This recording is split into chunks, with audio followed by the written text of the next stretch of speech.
அனைவருக்கும் வணக்கம். மணி life Tamil YouTube சேனலுக்கு உங்களை வரவேற்று சந்திப்பதில் பெருமகிழ்ச்சி அடைகிறேன். நாம் இது வரைக்கும் வருமானத்தோட வகைகளை பற்றி பார்த்துருந்தோம்.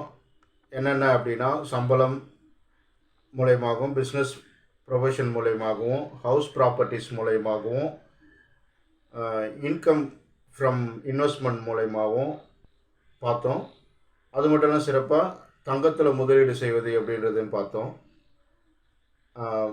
வீடுகள் மூலயமா வரக்கூடிய வருமானத்தையும் நம்ம பார்த்தோம்.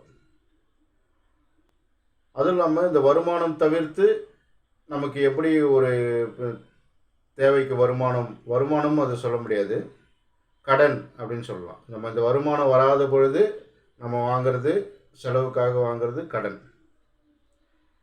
இந்த கடன் பற்றி வீடியோவும் நம்ம பார்த்தோம். இப்போது இன்றைக்கி நம்ம என்ன இந்த வீடியோவில் பார்க்க போகிறோம் அப்படின்னா, இன்ஃப்ளேஷனை பற்றி பார்க்க போகிறோம். இன்ஃப்ளேஷன் அப்படின்னா பணவீக்கம் அப்படின்னு சொல்லுவாங்க. நம்ம எளிய முறையில் தெரிஞ்சுக்கணும் அப்படின்னா விலைவாசி ஏற்றம் அப்படின்றது சொல்லலாம். இந்த விலைவாசி ஏற்றம் எப்படி நம்ம புரிஞ்சிக்கலாம் அப்படின்னா, எப்போல்லாம் பணவீக்கம் குறைவாக இருக்கோ அப்போல்லாம் பொருளோட விலை உங்களுக்கு குறைவாக இருக்கும். எப்போல்லாம் இந்த பணவீக்கம் ஜாஸ்தி ஆகுதோ அப்போல்லாம் உங்களுக்கு விலைவாசி அதிகரிக்குமா இருக்கும். எல்லா பொருட்களையும் விலை அதிகமாக இருக்கும். இப்போ இன்னும் எளிய முறையில் இதை புரிஞ்சுக்கணும் அப்படின்னா, இப்போது பெட்ரோல் பார்த்தீங்க அப்படின்னா, ஒரு 100 ரூபாய்க்கு ஒரு 4 வருடத்துக்கு முன்னாடி நீங்கள் எவ்வளோ போட்டிருப்பீங்க அப்படின்னா 1.5 லிட்டர் போட்டிருப்பீங்க. ஆனால் இன்றைக்கி 100 ரூபாய் கொடுத்தா 1 லிட்டர் கூட பெட்ரோல் வரல. இது என்ன ரீசன் அப்படின்னா, என்ன காரணம் அப்படின்னா, இதுதான் பணவீக்கம் அப்படின்னு சொல்கிறோம். அந்த பணத்தோட மதிப்பு அந்த பொருளுக்கு நிகராக குறைஞ்சிருக்கு அப்படின்றது தான் நம்ம பார்க்கணும். இதில் நம்ம மளிகை பொருள் விலைவாசி, அரிசி, இது எல்லாமே, காய்கறிகள், இது எல்லாமே இதே மாதிரி உங்களுக்கு ஒரு முன்னாடி அந்த 100 ரூபாய்க்கு நீங்கள் வாங்கின பொருளை ஒரு 2 கிலோ 3 கிலோ வாங்கியிருந்தீங்கன்னா இன்றைக்கி 1 கிலோ தான் அந்த பொருளை நீங்கள் வாங்க முடியும். அதே மாதிரி சில டைமில் நீங்கள் பார்க்கலாம், தக்காளி திடீர்னு 2 ரூபா இருக்கும், திடீர்னு பார்த்தீங்கன்னா 100 ரூபா போயிடும் ஒரு கிலோ.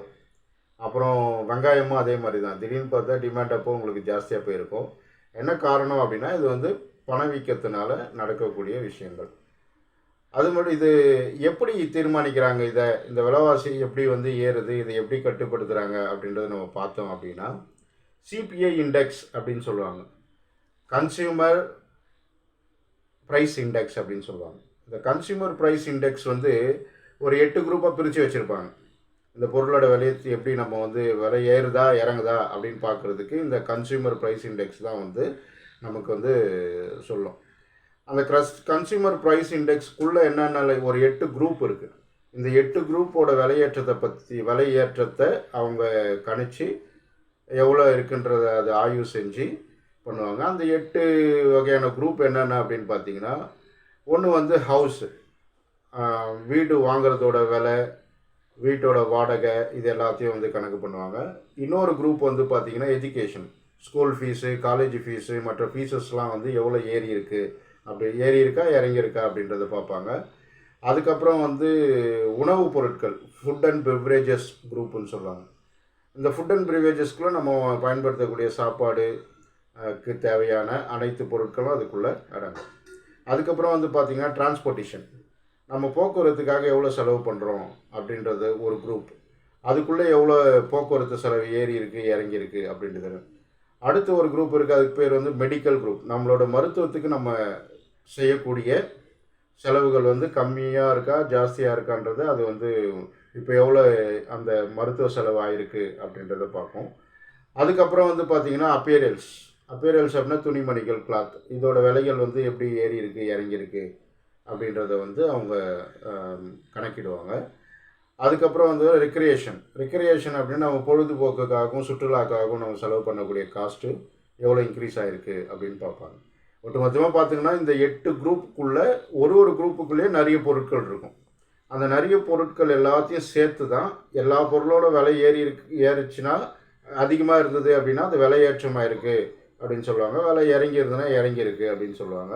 இந்த கன்சியூமர் ப்ரைஸ் இண்டெக்ஸ் தான் வந்து இந்த இன்ஃப்ளேஷனுக்கு ஒரு முக்கிய அறிக்கையாக இருக்கும். இன்னொரு அறிக்கை இருக்குது, அது வந்து பார்த்திங்கன்னா வந்து ஹோல்சேல் ப்ரைஸ் இண்டெக்ஸ் அப்படின்னு சொல்லுவாங்க. இந்த ஹோல்சேல் ப்ரைஸ் இண்டெக்ஸ் என்ன அப்படின்னா, உற்பத்தியாளர் கையிலிருந்து ஹோல்சேலர் வந்து வாங்கக்கூடிய அந்த விலையேற்றம் இறக்கம்.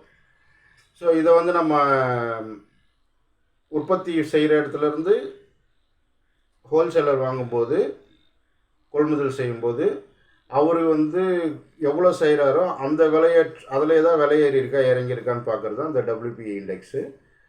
இப்போ நம்ம இந்தியாவோட இன்ஃப்ளேஷனில் இது வரைக்கும் ஹிஸ்ட்ரியில் எடுத்து பார்த்தோம் அப்படின்னா, இது வருஷத்துக்கு நம்ம கணக்கு பண்ணிகிட்டே இருந்தோம்னா கிட்டத்தட்ட ஒரு சராசரியாக நமக்கு வந்து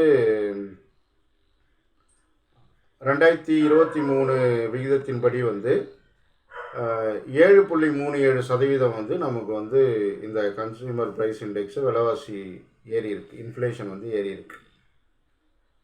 இன்ஃப்ளேஷன் வந்து 2023 7.37% வந்து ஏறி இருக்குது. இது வரைக்கும் நம்ம நாட்டில் வந்து ஆரம்பத்துலேருந்து இது வரைக்கும் பார்த்தோம் அப்படின்னா வந்து 1974 வந்து 28.60% வந்து இருந்திருக்கு. இதுதான் ஹையஸ்ட் நம்ம நாட்டில் இருந்து மிகப்பெரிய விலைவாசி உயர்வு விலையேற்றம். லோயஸ்ட் அப்படின்னு பார்த்தீங்கன்னா 1976 அது வந்து 7.63% இருக்குது. இப்போ நமக்கு சராசரியாக பார்த்து எடுத்துக்கிட்டோம் அப்படின்னா ஒரு 7% வந்து நமக்கு இன்ஃப்ளேஷன் ரேட் இருக்குது. அதாவது வருஷம் நமக்கு வந்து இன்ஃப்ளேஷன் ரேட்டு வந்து 7% ஏறுது நம்ம வாங்கக்கூடிய பொருட்கள்ல இருந்து அப்படின்றத பார்க்குறோம். இப்போ உதாரணத்துக்கு 100 ரூபாய்க்கு நம்ம ஒரு பொருள் வாங்குகிறோம் அப்படின்னா இன்ஃப்ளேஷன் வந்து 7%னா 7 ரூபாய் ஆச்சு. 100 ரூபாய்க்கு ஒரு பொருள் வாங்கணும் ஒரு வருஷத்துக்கு ஒரு பொருளை அப்படின்னா 107 ரூபாய் ஆகுது. அதே பொருளை வந்து நீங்கள் 5 வருஷம் கழித்து வாங்கும்போதுன்னு பார்த்தீங்கன்னா 135 ரூபா ஆயிடுது. அதே பொருளை நீங்கள் 10 வருஷம் கழித்து வாங்கும்போது 170 ரூபாய் அப்படின்றது வருது. இப்போ வந்து பார்த்தீங்கன்னா உங்களுக்கு வந்து 100 ரூபான்ற பொருள் வந்து 10 வருஷம் கழித்து 7% வந்து இந்த இன்ஃப்ளேஷன் ஏறினதுனால விலைவாசி ஏறினதுனால உங்களுக்கு 100 ரூபாய்க்கு வாங்கின பொருள் 170 ரூபாய்க்கு வாங்குவீங்க. இப்போ நம்ம உதாரணத்துக்கு ஒரு 10,000 ரூபாய் வந்து செலவு பண்ணுறோம் அப்படின்னு வச்சுக்கணும் வருஷத்துக்கு அப்படின்னா நமக்கு 7% வந்து இன்ஃப்ளேஷன்னா 700 ரூபாய் இன்க்ரீஸ் ஆகும். 5% அப்படின்னா வந்து 15,500 ரூபாய் ஆகுது. 10% அப்படின்னா 17,000 ஆகுது. இப்போ உதாரணத்துக்கு பார்த்தீங்கன்னா 10,000 ரூபாய் நம்ம செலவு பண்ணியிருந்தது 17,000 ரூபாய் வந்து 10 வருஷம் கழிச்சு இருக்குது. 5 வருஷம் கழிச்சு பார்த்தீங்கன்னா 15,500 ரூபாய் இருக்குது. ஆக இந்த விலைவாசின்றது பார்த்திங்கன்னா நம்ம ஏறுறது, இந்த விலையேற்றம் ஏறும்போது நம்மளோட வருமானமும் ஏறணும். இந்த வருமானம் வந்து ஏறலை அப்படின்னா நம்ம வந்து நிறைய கடனில் தான் இருப்போம். ஏன்னா நம்ம வருமானம் இல்லை அப்படின்னா நம்ம செலவிடுறதுக்கு கடன் தான் வாங்குவோம்.